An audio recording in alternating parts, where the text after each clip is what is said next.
Good evening, everyone. Hello, welcome. I'm Chrissy Gregg. I'm the Associate Vice President of Education, and it is my pleasure to welcome you to the National World War II Museum's Commemorative Program for International Holocaust Remembrance Day. Tonight's program is generously sponsored by the Toby Philanthropies and is part of the Toby Family Holocaust Education Program. At the start of every program, we'd like to take a moment to recognize any World War II veterans, Holocaust survivors, and homefront workers in our audience. Tonight, we are fortunate to be joined by two Holocaust survivors, Anne Levy and Jack Cohen. I would like to ask Anne and Jack, along with any other World War II veterans, Holocaust survivors, and homefront workers, to stand or wave and be recognized. Thank you for joining us tonight.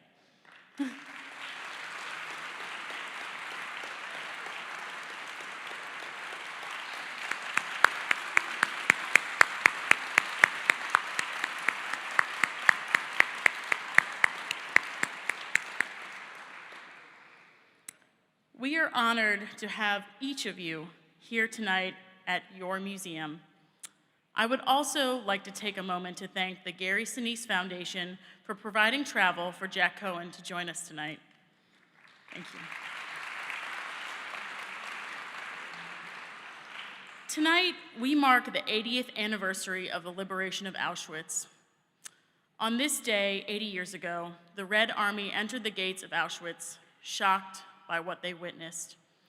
Remaining at the camp were 7,000 frightened prisoners who were near death and the evidence of horrific and unthinkable acts by the Nazi regime. At Auschwitz alone, 1.1 million people were killed. Tonight, we remember those individuals who were murdered at Auschwitz and the 5 million other Jews killed by the Nazis across Europe during World War II. Tonight, we also remember and hold close the survivors of the Holocaust. We are incredibly lucky, truly privileged, to be able to hear their stories firsthand. It is our responsibilities as witnesses to history to share their stories with others. In doing so, we can see each other in our full humanity, with our full shared history, and in all of its ugliness and even all of its beauty. This is more important than ever in the troubled times that we live in. I hope you were able to read some of these stories of survivors upstairs on our second floor landing. There you will see a select display of photographs and stories from survivors from the digital art project, Humans of the Holocaust. Photographed by the grandson of a Holocaust survivor, Erez Kaganovitz, Humans of the Holocaust pairs compelling contemporary photographs of survivors with their own remarkable life stories. In his work, Erez hopes to bridge a cultural gap in society to bring understanding, emotional connection, and unity around the world. The photographs displayed above us are only part of the entire collection, and the remaining photographs can be found online at the Humans of the Holocaust website. I encourage you to check it out. The collection upstairs includes some of the photographer's choice pieces, along with stories of survivors from Auschwitz. It will be on display here at the museum through January 31st. This evening, we're also incredibly grateful to have Holocaust survivor Jack Cohen with us to share his story. Mr. Cohen was born in 1932 in Greece. After Germany and its allies invaded Greece in 1941, Mr. Cohen's family attempted to keep a low profile until Nazis began arresting Greek Jews in 1943. Mr. Cohen and his family went into hiding, sheltering in a Greek Orthodox monastery for nearly 2 years. Mr. Cohen immigrated to the United States in 1955 and lives in Tennessee. Mr. Cohen will be interviewed and joined on stage by his daughter, Sarah Beth Cohen Wilcox. Please join me in welcoming Jack Cohen and Sarah Beth Cohen Wilcox to the stage.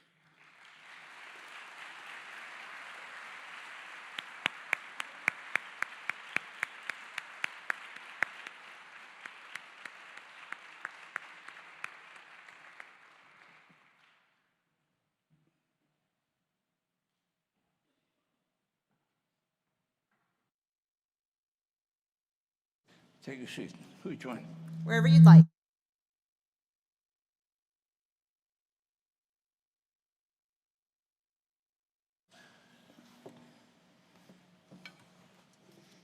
Hi, everyone. Today we honor the 6 million Jews, the victims of the Holocaust, and we bear witness to the stories of those survivors. But when you hear the word Holocaust, a lot of the times your mind goes to the carnage of what happened at the camps. And there's widespread anti-Semitism that was in Germany. We still see some of that today, which is why it's so important to be here today.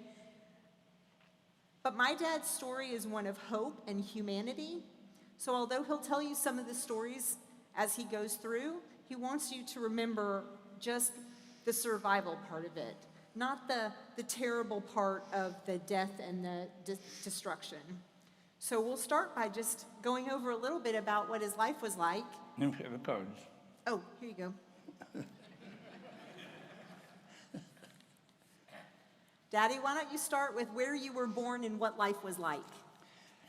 I was born in the second island, in the second largest island of Greece called Evia, and on the largest city named Chalcis. As you heard, I was born in 1932 and stayed in Greece. That was a peaceful town, and people normally would occupy themselves, the men, of course, with commerce, friends, and family. And for us children, was going to school and play around the neighborhood with both Greeks, Christians, as well as Jewish children. But that peace was abruptly interrupted when the Germans invaded and occupied Greece. You want to tell me about your parents? Tell me about your parents. Okay. My father was a successful businessman and a cosmetic chemist. He spoke 7 different languages, including German and Italian. And he made a lot of friends, especially with Italian soldiers who would frequent the store to buy cosmetics. What did Yaya do? What did your mother do? My mother was a seamstress and a baker, of course. And she was taking care of both myself and my younger brother. That's it. So what were the changes that you witnessed when the Germans occupied your town? When the Germans occupied the town. We have bullet Okay. points.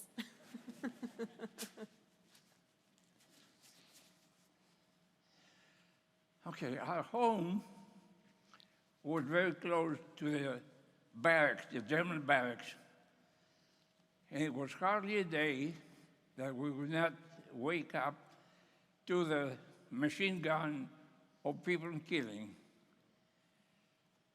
They would load them on a truck with hay. In front of the truck was a guard and another guard behind the truck. And behind those, there was the fire department truck that was washing up the blood that was spilling down the street. As children, curiosity, of course, when we heard the noise of the torch coming by, I would open up a little bit the shutters and try to see what's going on. One day, it seemed to be that there was one young fellow that was not dead. He was just wounded. And right in front of us, on the window, in the street, he jumped the truck. The rear guard signaled, they stopped, they killed the guy right there and then, They loaded him back on the truck, and they just left. Seeing that with a child's eye was devastating. Was there despair in the community? Did you see other community members? There was hunger.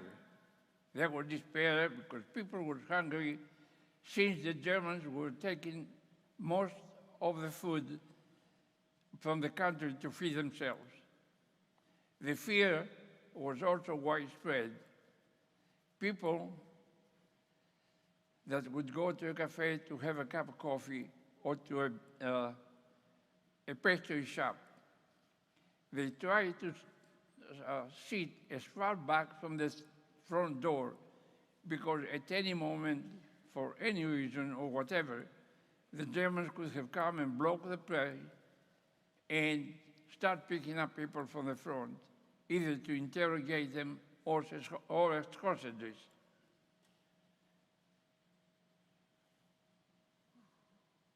Did you have any encounters with the resistance?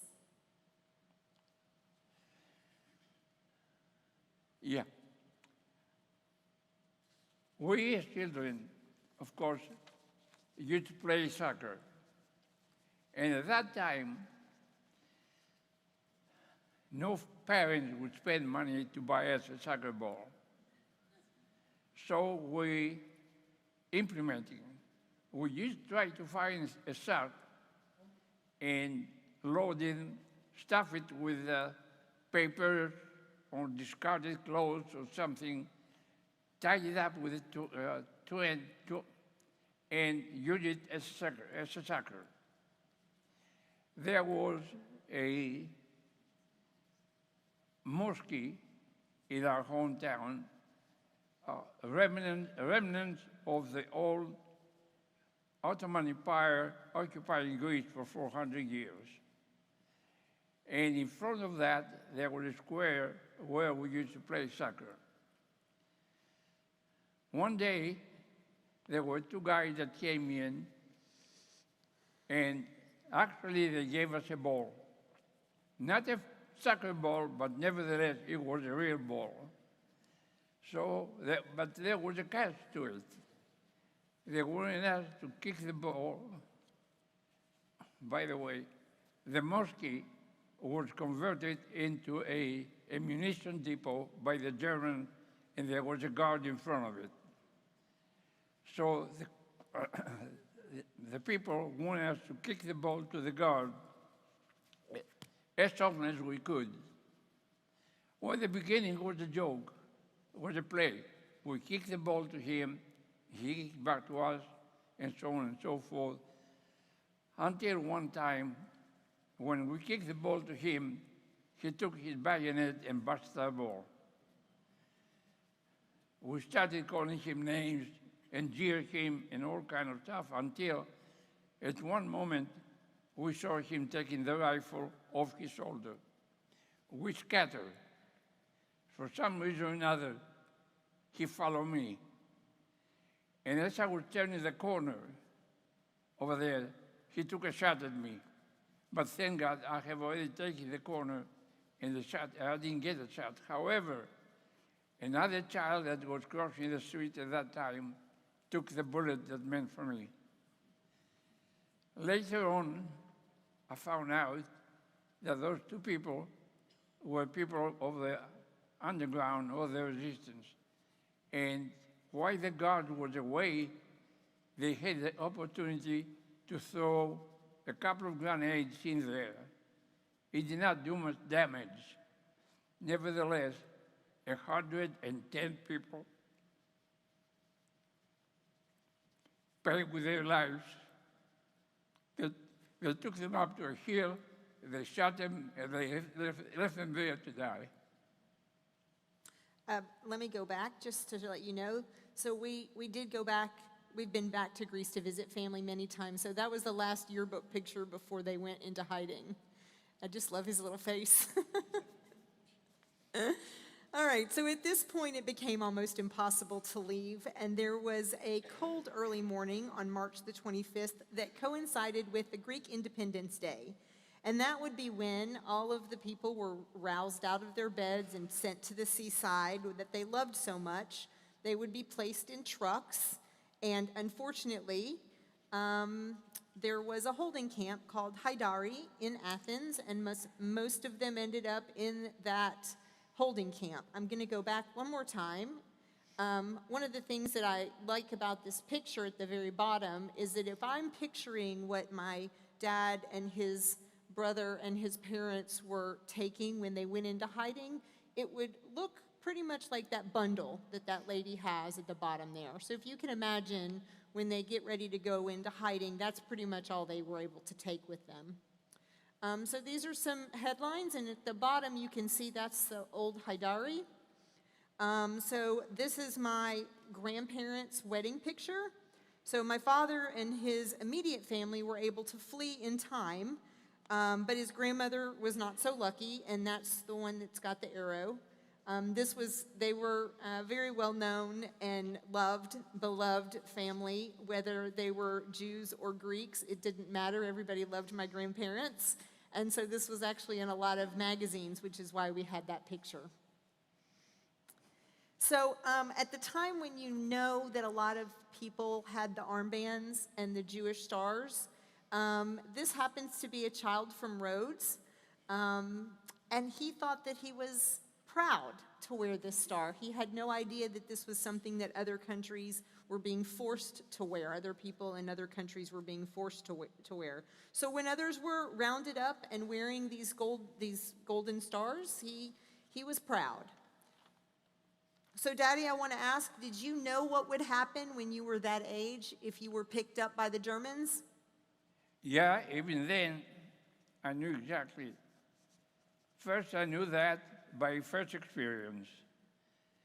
Then my father, who also spoke English, he would go sometimes into somebody's home that had a clandestine radio in the basement, and he would listen to BBC. Then when he came home, he relayed those stories to my mother and maybe my uncle if they were there. And of course, we were there, and I heard a lot of those stories. So I knew exactly what would happen to me if we were caught by the Germans. My father had to make a decision back then, either to be passive and die, join the resistance and be a short-living hero, or stay alive, survive to witness the genocide, and preserve for history and educate future generations. So my grandfather used to work in Athens a lot. He had a cosmetic business. He was a chemist. And so in his travels back and forth, there's a whole nother story. I'm not sure if my dad will mention it, but Italy came first into Greece. And so the Italian soldiers were there. When Germany took over, they sent the Italians home. But they really didn't go home. They sent them on boats, and they blew up the boats when they got in the water. So my dad's family actually hosted 2 of these Italian soldiers in order to keep them safe. That's how he got into the resistance movement. That's how he had his connections. So he went to Athens, and he said, okay, it's time. We need to go ahead and get papers. It's obvious that we are going to be in some danger. So they went from the Cohen family to the Athanasopoulos family.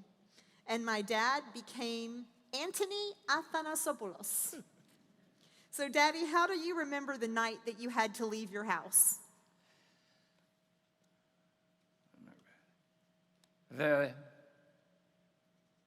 Late at night, some people came to tell us to be ready, that we had to leave the next day.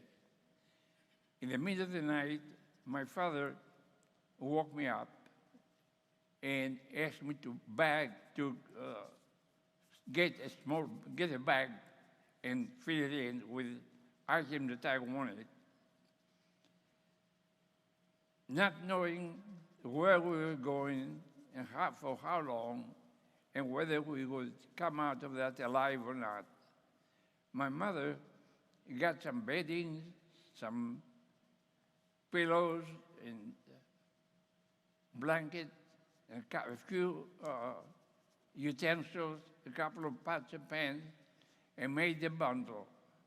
And the next morning, when those people came to pick us up on a one-horse-driven cart, we just went with them and let the Lord, whatever destiny He had designed for us, to be so. And where did you go next? At first, they took us to a small village right outside the town called Vasiliko. People were struggling.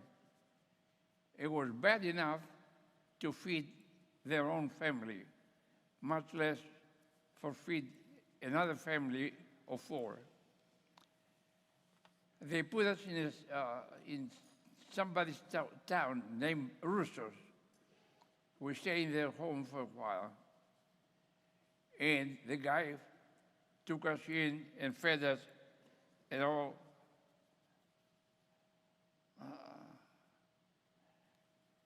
And then somehow they found a way to feed 4 more people. And they were 4. There was the father, the mother, and 2 daughters. And yet 4 others over there, they made to feed all of us. That place was too close to town. And the Germans would go through, when they wanted to go up north of the island, would go through the village. That made it very dangerous for us. The penalty for anybody that would shelter a Jew was death to the whole family, and their home was burned. So we decided to move from there and go somewhere else. So this picture always amazes me. My dad is the one on the bottom right, and he looks so happy, doesn't he? He looks like he's smiling. But you can see that my dad is on the left. My grandmother is on your right, on the very far right, his mother. And she looks scared out of her wits. So it's very interesting, just the survival of how the parents had this burden of trying to keep everybody safe, but they were still together as a family, and I think that's how they survived. Now, the gentleman in the middle at the very top happens to be the resistance fighter who is engaged to the woman who is in this family. And although we don't know a lot of the stories because a lot of our family members haven't spoken and they ended up passing away, we do know that this family is one of the righteous families and did host 2 other of our cousins that were passing through. So at this point, the resistance fighters had come, knowing it wasn't safe anymore, got them on a mule, and took them up the mountains. Now, when my dad tells you that he walked up the mountains, he doesn't really explain that top picture of just how treacherous it was to get up there. So when we went back to visit, we had about 5 flat tires to fix on our way up there. But we did go, and that bottom picture is the first time we went. So, Daddy, why don't you tell us about the St. George's Monastery? After staying with the Russo family for a few days, then we moved to a monastery called St. George. That was about 3.5 hours from the nearest civilization. Everything was deserted except a man and his wife were taking care of the monastery. The room was not made, they had some rooms around there. The rooms were not made for a long stay. The pavement was of clay. There were no windows, just a door. There were no lights, no running water, no toilet, and of course, no telephone.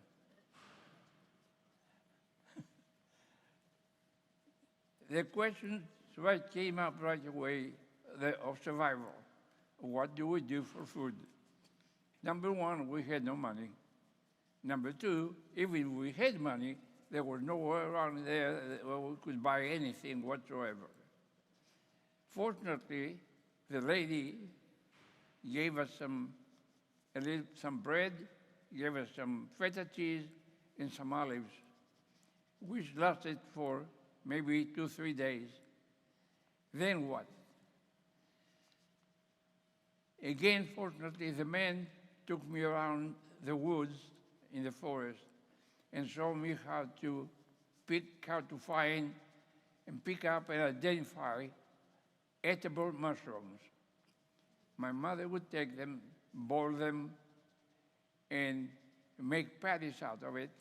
And we have a fireplace, and she would bake them over there. That's one thing. The lady also told my mother that there were plenty of greens around the hills, like dandelion. My mother would take it, clean it, boil it, and make a salad out of it. And that would survive for a while. But there were some of the resistance, some people of the resistance that occasionally would come to the monastery to pray, and they would bring us some supplies. And that survived us. We had no idea that we was going to be there for 2 whole years, yet we survived them. I took this out to save time, but I think it's pretty interesting. Daddy, tell them about the charcoal. Tell them about how you went further. Not having anything to do over there, I was roaming the mountains and just play around. One day, I saw a smoke coming out of a small plateau over there that we had right next to it. I was curious, and I hid myself in the bushes to see what happened. There was a man over there that had a big thing like a big igloo, and smoke was coming out of that, and the man was sitting over there watching it. I stayed there for a few seconds, for a few minutes actually, and the man was just sitting there. So I approached the man and asked him what he was doing. He said, "I'm making charcoal." I asked, "How do you make charcoal?" He said, "You come here, I don't remember, a week or 10 days or so, and I'll show you how to do it." And sure enough, I went back there when he came, and he showed me how to do it. So I went back to the monastery, and I told my father. My father was very skeptical. But the fact that we could not survive for the rest of our lives with mushrooms and dandelions, he gave a thought to the idea, and we made a small kiln of charcoal, and worked. It made charcoal. So we made the bigger one, and my mother and father, we put in a bag and walked down to the nearest village to make sure there were no Germans around or coming, and they would trade the charcoal with a little bit of oil, some flour, and something, and occasionally with a chicken. So, and that really helped us survive the rest of the time over there. Well, tell us about what Yeah. your uncles had been taken. My grandmother was taken by the Germans, and my two uncles, fled to the Middle East. My father was skeptical that though we were on a remote place, there was still a chance that the Germans would come there. So he decided we want to go to the Middle East as well. So one day, he and I would sit to go to the underground headquarters in another village. So we got up in the morning and we walked to go there by directions only. There were no roads, no path, no nothing, but we knew where to go or follow the sun. We came up to a river. We went up and down that river to find a bridge so we can cross it. But there was no bridge to be found. Our frustration and dilemma were solved by two guys that showed up out of nowhere. They asked us what we were doing there, who we were. And so my father said that we tried to find a bridge to cross the river. Now the river was strong and seemingly deep, so we discussed the idea of swimming across. So they took us a little bit further up the river, and they helped us go across. That was another sign that the Lord would keep us alive and help us. We found the underground headquarters, and my father made the arrangement for people to pick us up and take us to a small cove and take a small fishing boat that would take us to the Middle East. We came back to my mother and father in the monastery, and we sat up there waiting in hope that somebody would come to pick us up. Sure enough, a few days later, two guys showed up with two mules to take us there. However, when we woke up the next day, there was a blanket of snow on the ground that made it impossible for us to go over the mountain to go to the cove. So they said that they make some other arrangement and they will come back later on. A few days later, some of the underground, some of the fighters came there to the monastery to pray, and we found out, they told us that the boat we were supposed to have taken was intercepted by a German patrol boat and blown up.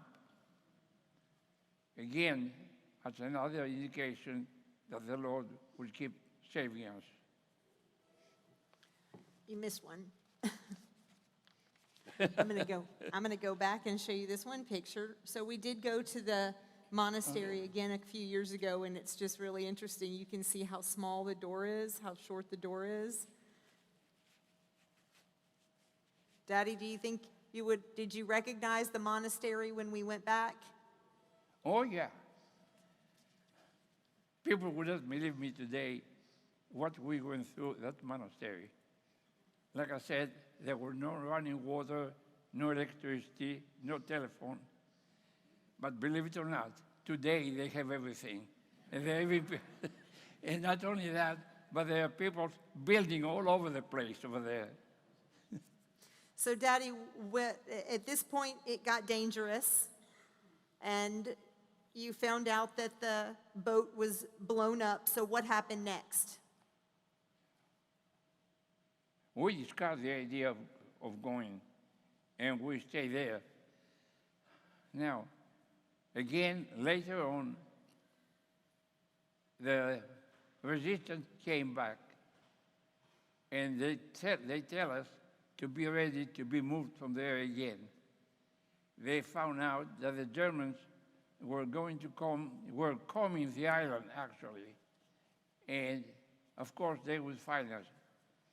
So they came one night, and they picked us up through the forest, and we went behind the German lines and back to the home and the family that we went originally, the Russian family. and we stayed there until the liberation. So what did liberation look like for you? One day, we woke up to the church bell ringing like we never heard before. We didn't know what happened. We walked out to find out that the Germans have moved out and the Americans have moved in. And people were rejoicing, and so did we.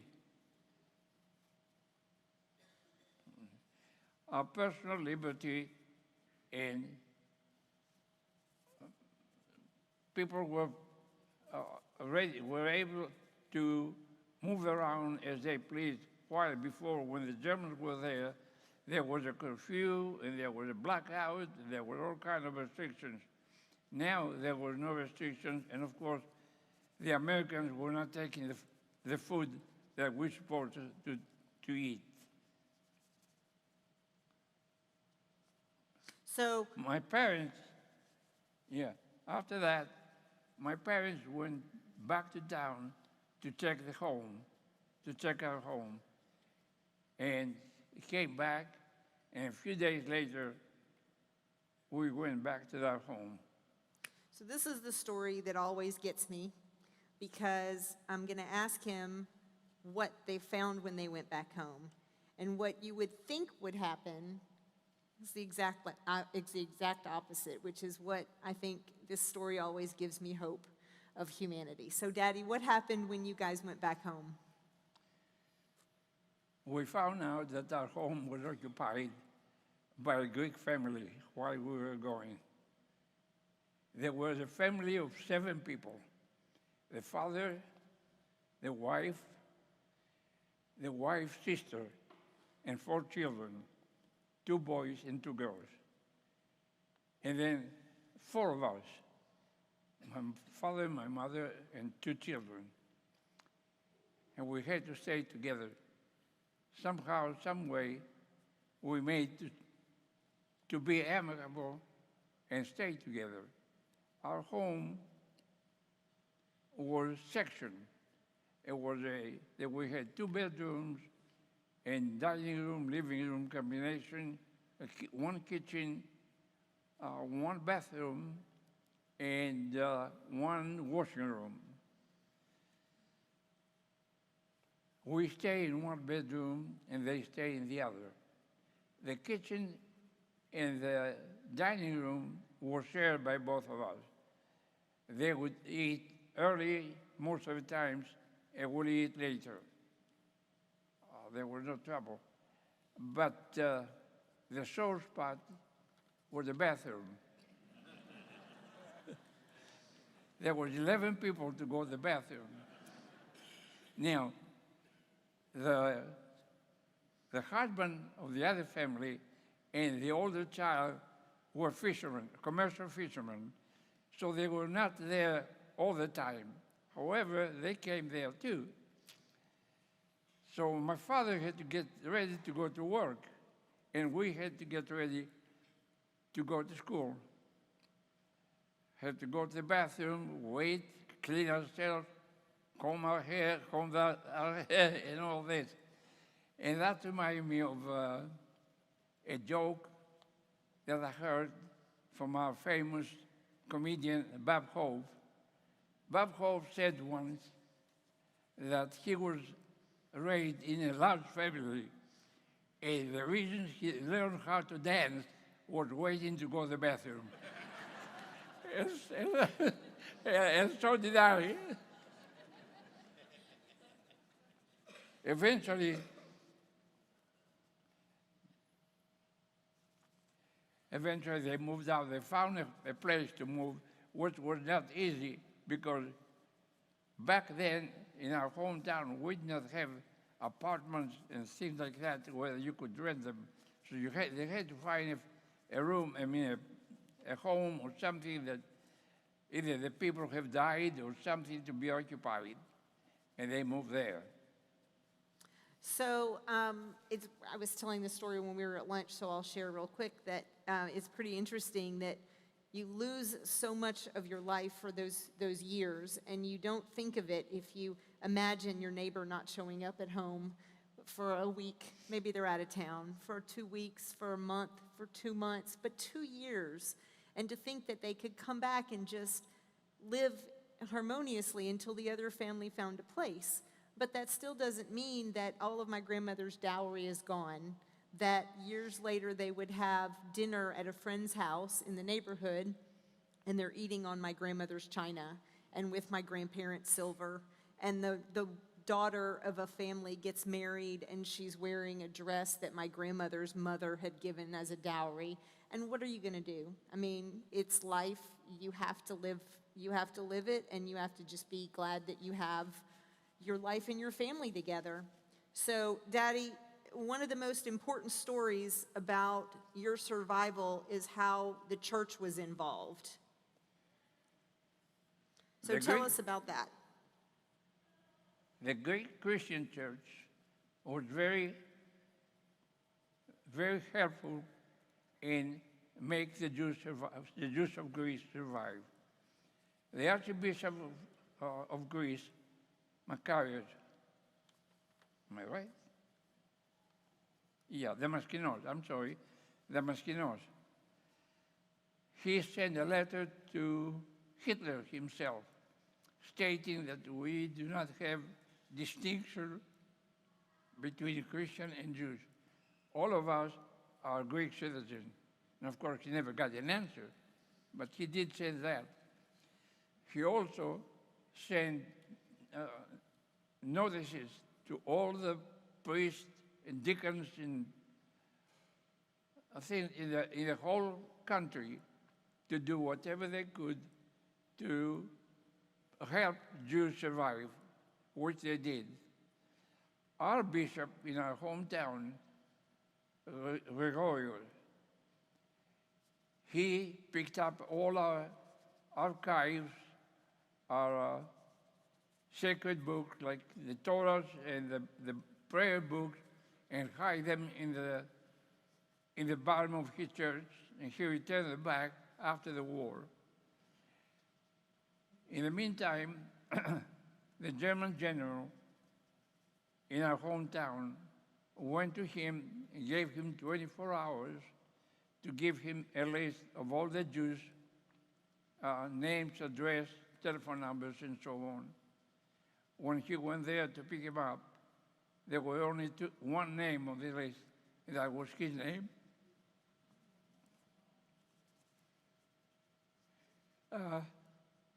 They put him under house arrest, and later on they sent him to Athens and kept him there in house arrest. There was there's a small island called Zakynthos. Again, it happened the same thing. The German commandant went to the bishop, Chrysostomos, and the mayor of town, and asked him to give him the list of all the Jews in the island.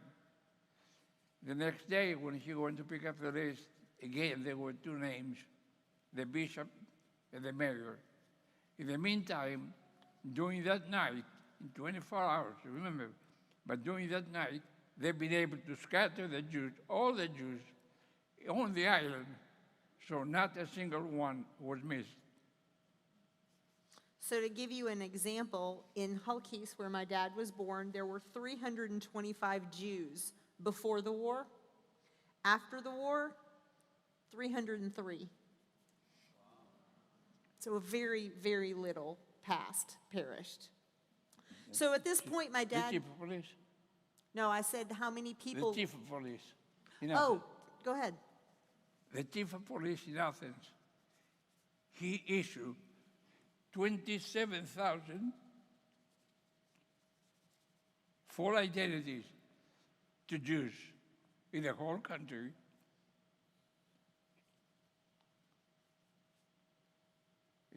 And there's another, also, the police also helped. My mother was picked up too, and I was saved by the police. There were a lot of stories of when they were picked up that my grandmother knew someone or my grandfather knew the language and so he could translate. So at this point, they're back in Chalcis and they're rebuilding their lives. The bottom, or the long picture is my dad's elementary school, and the picture with everyone in front is my grandfather's store. You can see Koen is the name Cohen in Greek, so you can see that on the sign. So my grandfather had been able to get some loans back from Athens and from other countries, and he was able to build his cosmetic business. My dad and his brother made up 2 years of school so they could get back in line with their schoolmates. After graduation, my dad went to the University of Padova in Padova, Italy. He got his doctorate of chemistry. But while my dad was away, we never asked specifically about this with my grandparents, but there was political unrest, and for some reason, my grandfather wanted out, and he, I'm assuming, was afraid of this happening again in his lifetime. So he told my dad, "We're going to America. You can stay here, you can come with us." But they survived by being together. Why would he be the one to separate them? So after he finished and he's got his doctorate in Italy, he came back to Greece, and the four of them came to America. So in order for the family to stay together, the Federation had to find 2 sponsors in one place. My dad was over 18, but his brother was under 18. So in order for one sponsor would have the parents and the child under 18, and the other sponsor would have to have the child over 18. So Memphis, Tennessee happened to be where they found it. So my dad and his brother and his parents came to Memphis, Tennessee in what year?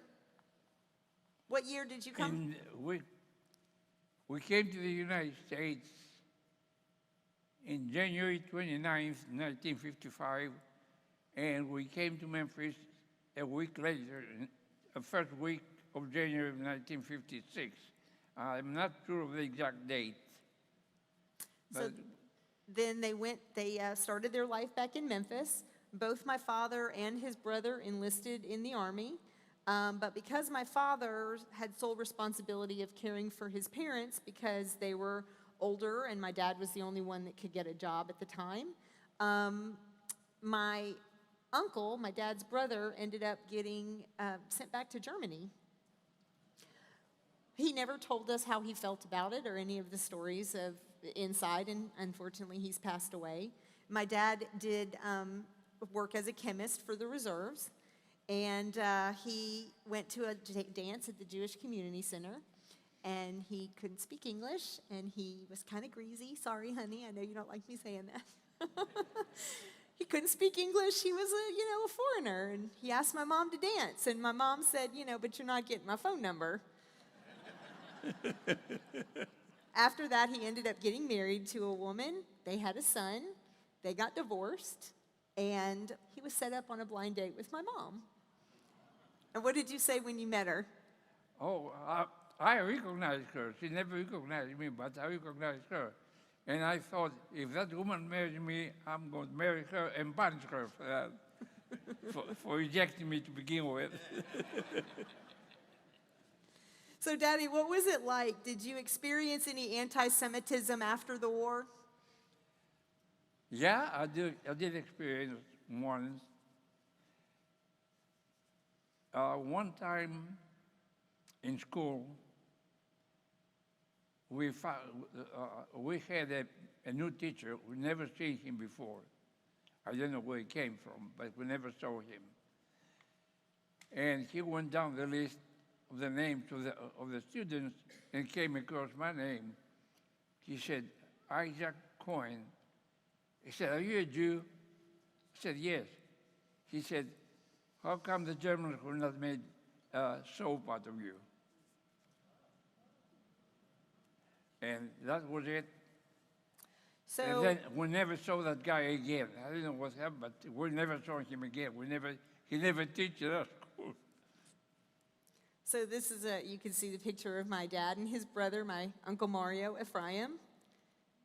And this bottom picture was soon before he had a heart attack when my uncle passed. Oops. And that was recently when we went to the St. George's Church, and it's my favorite picture to see this little Jewish man, this little Greek Jewish man with the icon of St. George that saved his life. So this is the hard part, is actually having to face the anti-Semitic rhetoric that is then and still today.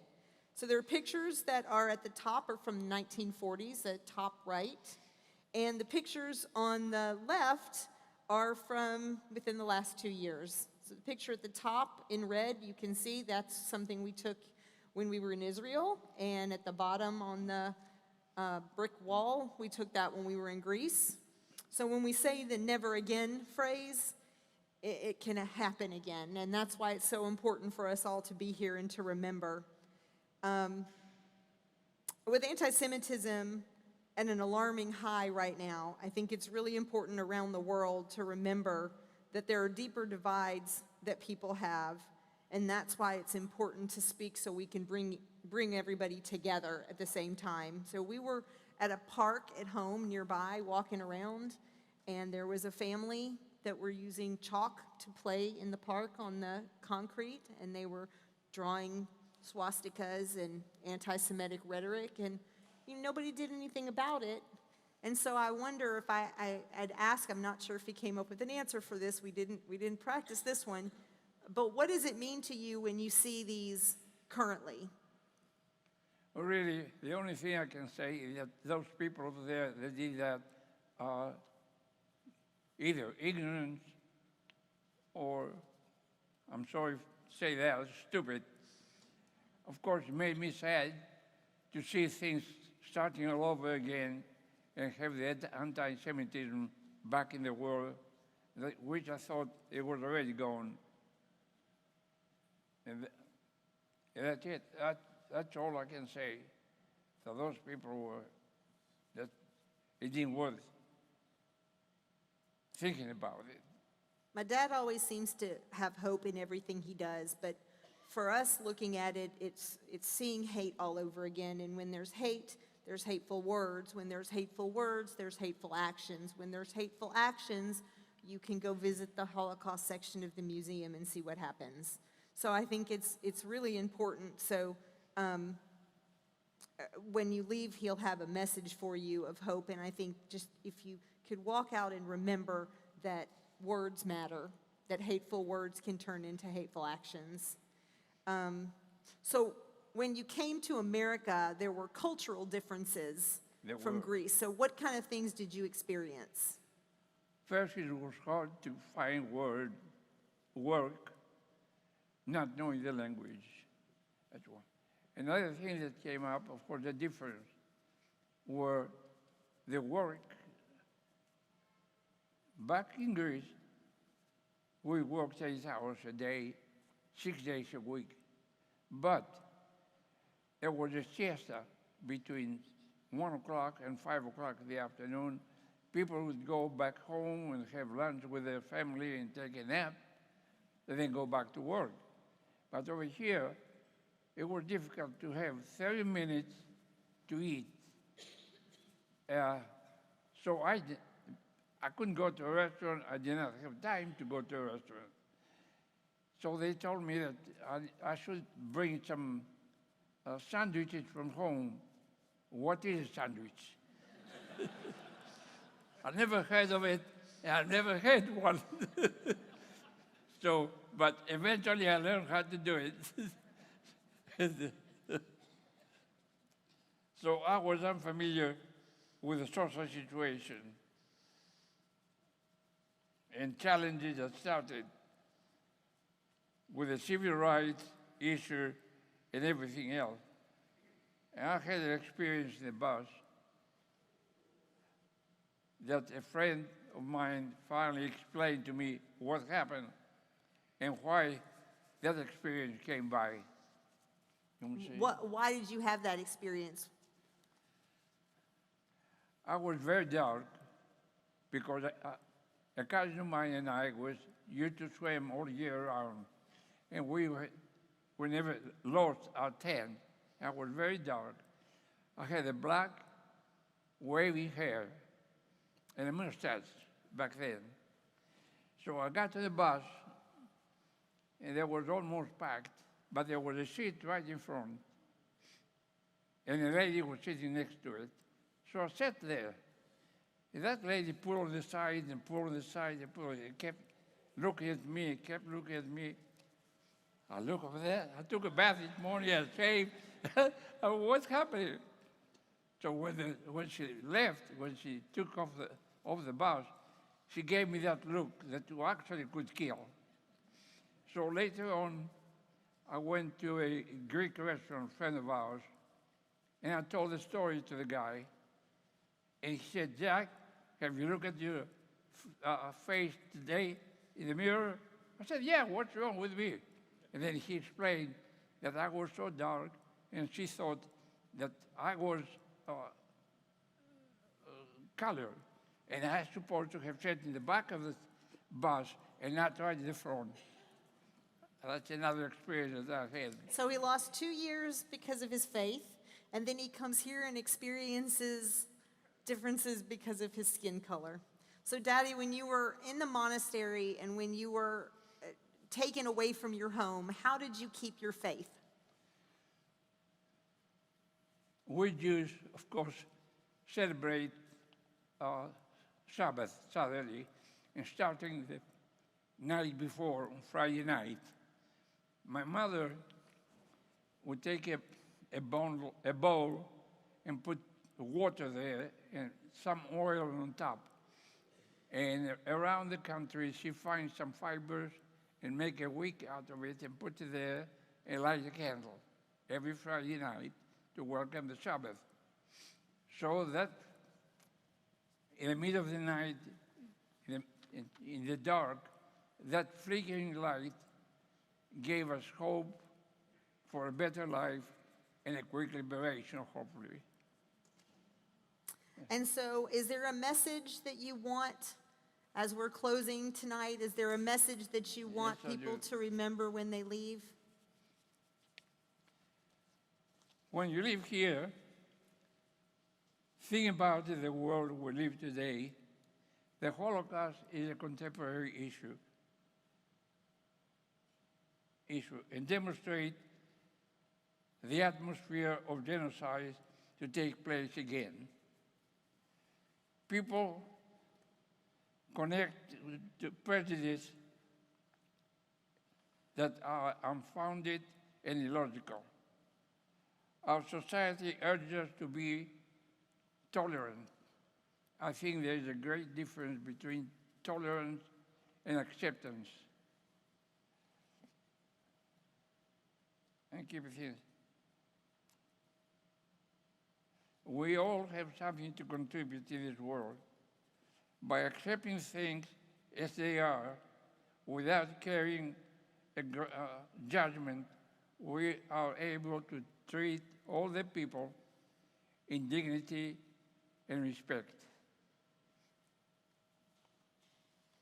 Thank you for coming here today.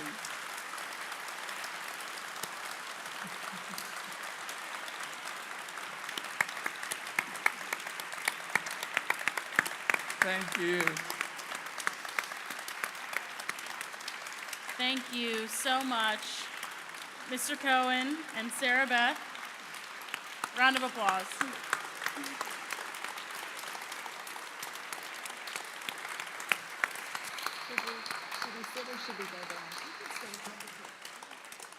Thank you again so much for sharing your story tonight.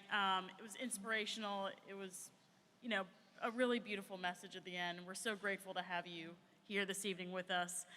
You can hear more of Mr. Cohen's story, and it's one of our many oral histories that are found on our digital collections website, which is www.online.org. If you haven't yet, also make sure you check out the exhibit upstairs. It's open and available to see tonight, but also through Friday here. I would also like to thank again our Toby Philanthropies for sponsoring tonight's program, which is part of the Toby Family Holocaust Education Program. Thank you all for joining us tonight, and we look forward to seeing you again at the National World War II Museum. Have a good evening. Thank you.